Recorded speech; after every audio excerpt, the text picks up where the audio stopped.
కమిటీల నియామకం తెలంగాణ కాంగ్రెస్లో అసమ్మతిని మరోసారి తట్టులేపింది. కొత్త కమిటీల ఏర్పాటుతో తలెత్తిన చిచ్చు ఇంకా చల్లారటం లేదు. టీడీపీ నుంచి వచ్చిన వారికే పదవులు కట్టబెట్టారంటూ సీనియర్లు గురుమంటున్నారు.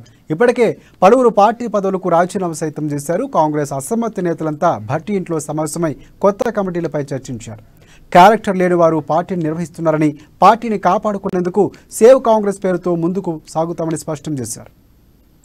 పైన కూడా దృష్టి పెట్టి సీరియస్ గా చర్యలు తీసుకోవాల్సిందిగా కూడా దీంట్లో చర్చకు వచ్చింది. ఆ రకమైనటువంటి కార్యక్రమాలు గత సంవత్సరాల నుంచి జరుగుతూ ఉన్నాయి. ఒక కుట్రపూరితంగా కాంగ్రెస్ పార్టీని బలహీనపరచడం కోసం కాంగ్రెస్ పార్టీకి బలమైన నాయకుల పైన ఈ రకమైనటువంటి సోషల్ మీడియాలో పోస్టింగ్స్ పెట్టి ఆ బలమైన నాయకులను బలహీనపరుస్తూ తద్వారా కాంగ్రెస్ పార్టీని బలహీనపరిచి ఈ పార్టీని హస్తగతం చేసుకోవాలనో ఇంకోళ్ళకి అప్పచెప్పాలనో ఇంకో రకమైనటువంటి కాన్స్పిరసీ ఏదో జరుగుతుందనేటువంటి భావం కూడా కొద్దిమంది నాయకులు వ్యక్తపరిచారు. కాంగ్రెస్ పార్టీని అనేక సంవత్సరాలుగా, దశాబ్దాలుగా కాంగ్రెస్ పార్టీలో పుట్టి కాంగ్రెస్ పార్టీలోనే పెరిగి కాంగ్రెస్ ఆలోచనని కాంగ్రెస్ పార్టీని వేరే వాళ్లకు అప్పచెప్పే ప్రయత్నం జరుగుతుందని సీఎల్పీ నేత భట్టి విక్రమార్క ఆరోపించారు. పార్టీని కాపాడేందుకు సేవ్ కాంగ్రెస్ కార్యక్రమం చేపడతామన్నారు. పార్టీని నమ్ముకుని పనిచేసిన వారికి కమిటీలో అవకాశం రాలేదని తెలిపారు. ఈ విషయంలో తాను కూడా తీవ్ర మనస్తాపానికి గురైనట్లు చెప్పారు. పార్టీకి మూల స్తంభాలుగా ఉన్నటువంటి నాయకుల్ని కావాలని వారి వ్యక్తిగతమైనటువంటి సోషల్ మీడియాలో ఒక రకమైనటువంటి క్యారెక్టర్ ని బదనాం చేస్తూ పోస్టింగ్ చేస్తున్నటువంటి విధానం కూడా కేవలం నాయకుల్ని నష్టపరచడం కాదు, కాంగ్రెస్ పార్టీకి కూడా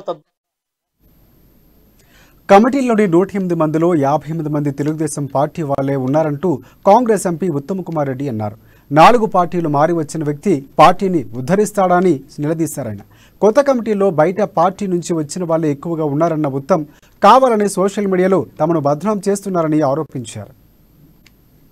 కాంగ్రెస్ పార్టీ అధిష్టానంలో ఎవరెవరు కలవాలనో మళ్ళోసారి కలుస్తున్నాం. ఆ లిస్ట్ లో ఎవరు ఏ పార్టీ ఎన్ని పార్టీలు మారిండో వచ్చారని కూడా వాళ్ళకి పైన అవగాహన కూడా లేకపోయిండొచ్చు. ఇది కూడా చాలా సీరియస్ ఇష్యూ. ఈ రోజు తీన్మార్ మల్లన్న ఒక పోస్టింగ్ పెట్టిండు. భట్టి విక్రమార్క, దామోదర్ రాజనరసింహ, ఉత్తమ్ కుమార్ రెడ్డి, కోమటిరెడ్డి వెంకటరెడ్డి, జగ్గారెడ్డి, మరి రాష్ట్రంలో ఉన్న ఒరిజినల్ కాంగ్రెస్ అందరూ వీళ్ళు కోవట్లు, వీళ్ళు కాంగ్రెస్ పార్టీని నాశనం చేస్తున్నారు, ఎవరో కొత్తగా వచ్చిన బాగు చేస్తే అని చెప్తున్నాడు. మరి ఎవరు పెట్టిస్తున్నటువంటి పోస్టింగ్స్? ఈ గలీజు సోషల్ మీడియా వ్యవహారం ఎవరు చేస్తారు మనకు తెలియదా? అసలు తీన్మార్ మల్లన్న ఏ పార్టీ ఆయనకి ఏ సంబంధం? దయచేసి ఇక్కడున్న కూడా కొన్ని సోషల్ మీడియా ఛానల్స్ మేము మనవి చేస్తున్నాం, ఎవరో పైసలు ఇస్తున్నాం, ఈ విధంగా మా క్యారెక్టర్ అసాసినేషన్ చేయకండి. 108 మందిలో 50-60 మంది తెలుగుదేశం పార్టీ వాళ్ళంటే ఇది వలసొచ్చిన నేతలు వచ్చాకే కోవట్లనే పదం వినిపిస్తుందని కాంగ్రెస్ ఎమ్మెల్యే జగ్గారెడ్డి ఆరోపించారు. లోకల్ బాడీ ఎమ్మెల్సీ ఎన్నికల్లో పోటీ చేయకుంటే బాగోదని పోటీ చేశామని, సిద్దిపేట, ఖమ్మం జిల్లాలో పోటీలో నిలబడి కాంగ్రెస్ ఉనికిని కాపాడమన్నారు. పార్టీ కోసం ఇంత కష్టపడుతున్నా తాము కోమట్లమా అంటూ ప్రశ్నించారు ఆయన. సోషల్ మీడియాలో తమపై తప్పుడు ప్రచారాలు జరుగుతున్నా వలస నాయకుడు కనీసం ఖండించడం లేదన్నారు. రాహుల్ అంటే పిచ్చి కాబట్టే ఆయన పాదయాత్రను సక్సెస్ చేయడానికి చాలా కష్టపడ్డామన్నారు.